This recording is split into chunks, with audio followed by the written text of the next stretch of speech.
आज की कहानी का शीर्षक है प्रेम से भरी ओढ़नी। दावन के पास एक गांव में भोली भाली माई पंजरी रहती थी। दूध बेचकर वह अपनी जीवन नैया चलाती थी। वह मदन मोहन जी की अनन्य भक्त थी। ठाकुर मदन मोहन लाल भी उससे बहुत प्रसन्न थे।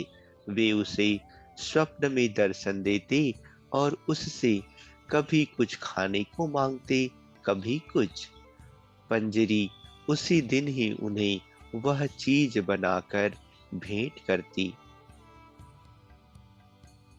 वह उनकी दूध की सेवा नित्य करती थी। सबसे पहले उनके लिए प्रसाद निकालती, रोज उनके दर्शन करने जाती और दूध दे आती।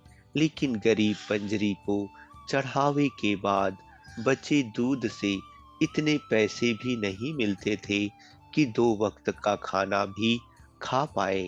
अतः कभी कभी मंदिर जाते समय यमुना जी से थोड़ा सा जल दूध में मिला लेती, फिर लौटकर अपने प्रभु की आराधना में मस्त होकर बाकी समय अपनी कुटिया में बाल गोपाल के भजन कीर्तन करके बिताती। कृष्ण कन्हैया तो अपने भक्तों की टोह में रहते ही है, नित नई लीला करते हैं।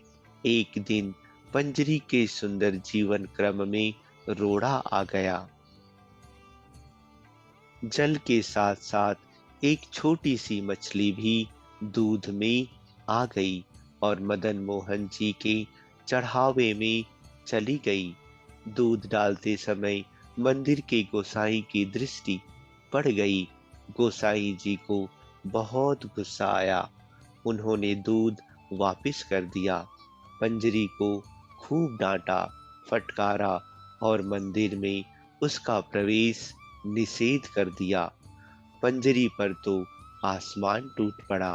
रोती बिलखती घर पहुंची। ठाकुर, मुझसे बड़ा अपराध हो गया, क्षमा करो।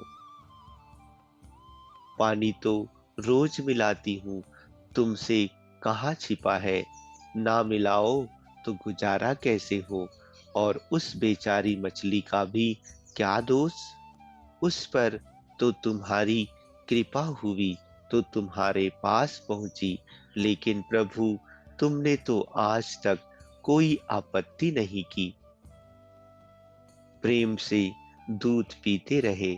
फिर ये गोसाई कौन होता है मुझे रोकने वाला।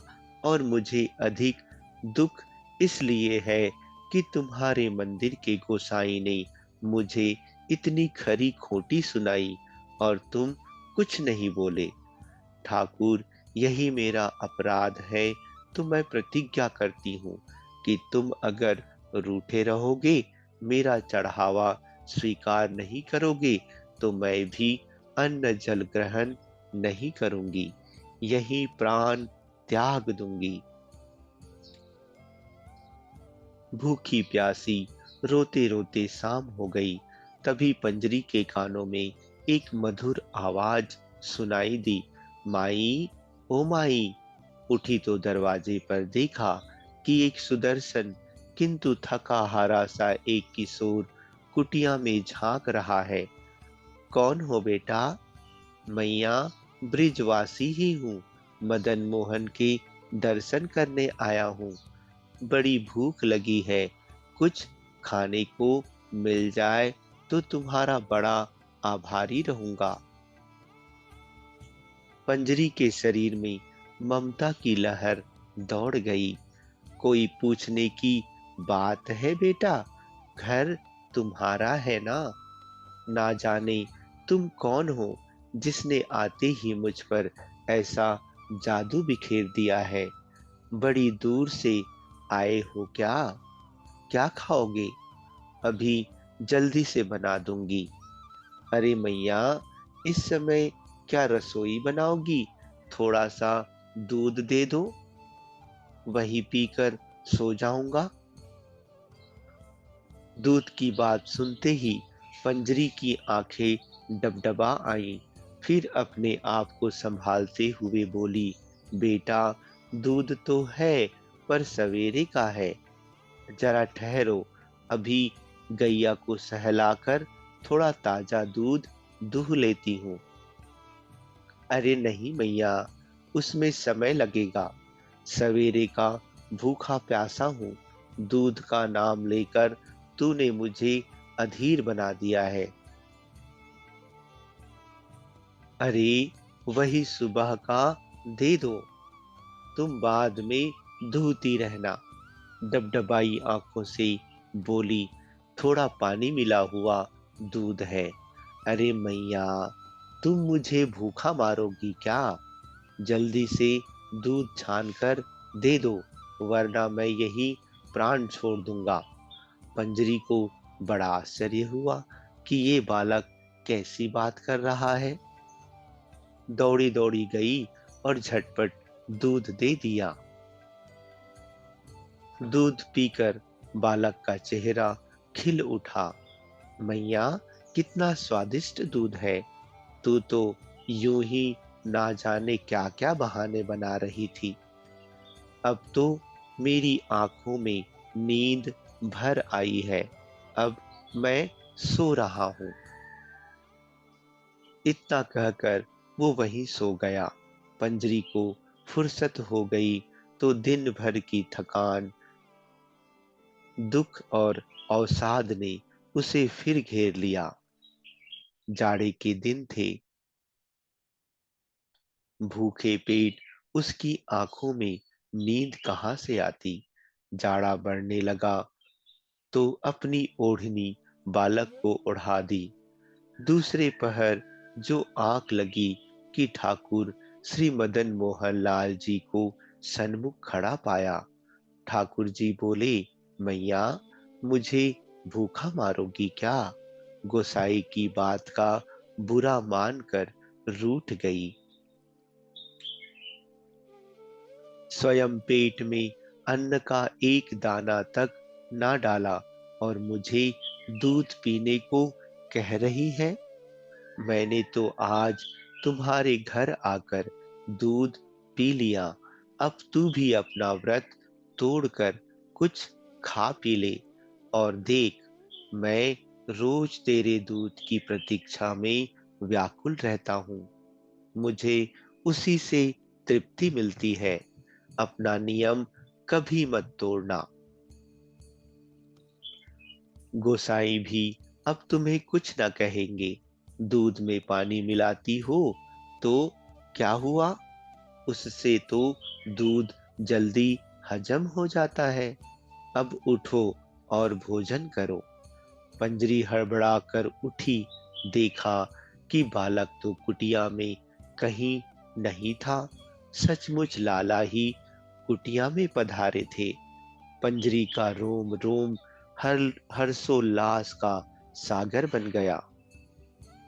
झटपट दो टिक्कड़ बनाए और मदन मोहन को भोग लगाकर आनंद पूर्वक खाने लगी।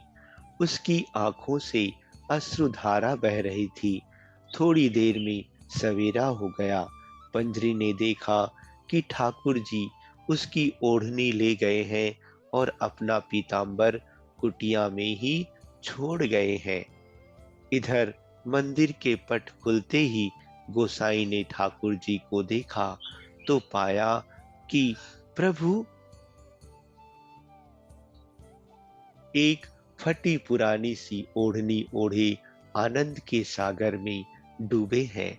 गोसाई जी ने सोचा कि प्रभु ने अवश्य फिर कोई लीला की है, लेकिन इसका रहस्य उसकी समझ से परे था। लीला उद्घाटन के लिए पंजरी दूध और ठाकुर जी का पीताम्बर लेकर मंदिर के द्वार पर पहुंची और बोली, गोसाई जी, देखो तो लाला को। पीताम्बर मेरे घर छोड़ आए और मेरी फटी ओढ़नी ले आए। कल सवेरे आपने मुझे भगा दिया था, लेकिन भूखा प्यासा मेरा लाला दूध के लिए मेरी कुटिया पर आ गया। गोसाई जी, पंजरी के सामने बैठ गए। भक्त और भगवान के बीच मैंने क्या कर डाला? भक्ति बंधन को ठेस पहुंचाकर मैंने कितना बड़ा अपराध कर डाला। माई, मुझे क्षमा कर दो। पंजरी बोली, गोसाई जी, देखी तुमने लाला की चतुराई। अपना पीताम्बर मेरी कुटिया में जानबूझकर छोड़ दिया और मेरी फटी चिथड़ी ओढ़नी उठा लाए। भक्तों के सम्मान की रक्षा करना तो इनकी पुरानी आदत है। ठाकुर धीरे धीरे मुस्कुरा रहे थे। अरे मैया, तू क्या जाने कि तेरे प्रेम से भरी ओढ़नी ओढ़ने में जो सुख है वो पीतांबर में कहाँ। अच्छा दोस्तों, धन्यवाद।